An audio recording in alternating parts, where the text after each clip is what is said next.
In a private chapel, he had seen 3 large figures, each occupying a whole light in a window, and evidently the work of one artist. A sad perplexity it had been to our investigator to think why these 3 personages should have been placed together. There was a good deal of dust on the surface.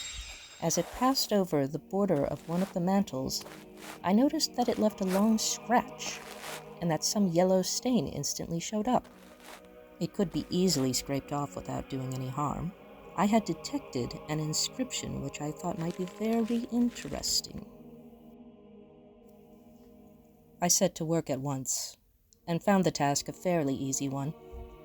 The pigment disintegrated, of course, by time, came off almost at a touch.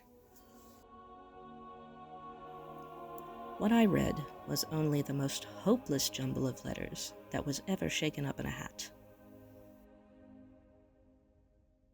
I realized almost at once that I was dealing with a cipher or cryptogram.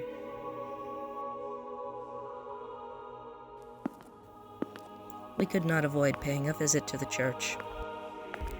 It did interest me to see the windows where the glass had been, and especially that at the east end of the south aisle. In the tracery lights of that, I was startled to see some fragments and coats of arms remaining. We began to descend cautiously, feeling every step before we set foot on it. The texture of the surface looked just a little smoother than the rest. It might possibly be cement and not stone. I gave it a good blow with my iron bar. There was a decidedly hollow sound. It took but a very few more taps to clear the whole of the cement away, and I saw a slab of stone about 2 feet square upon which was engraven a cross. I saw with inexpressible pleasure that the cross was composed of 7 eyes, 4 in a vertical line, 3 horizontal. Here was my stone with the 7 eyes. Without giving myself time to think, I knocked away the cement all around the marked stone, and then gave it a prise on the right side with my crowbar. It moved at once, and I saw that it was but a thin, light slab, such as I could easily lift out myself. I lit a candle, and very cautiously I placed it inside the cavity, with some idea of seeing whether there were foul air, and of getting a glimpse of what was inside. There was some foulness of air.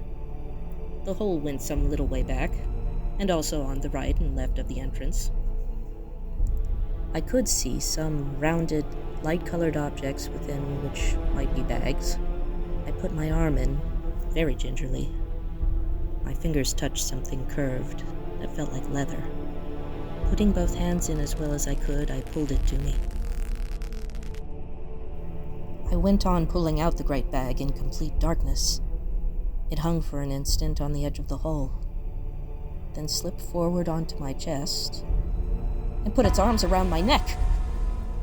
I was conscious of a most horrible smell of mold, and of several legs, or arms, or tentacles, or something clinging to my body. I screamed out like a beast and fell away backward from the step on which I stood.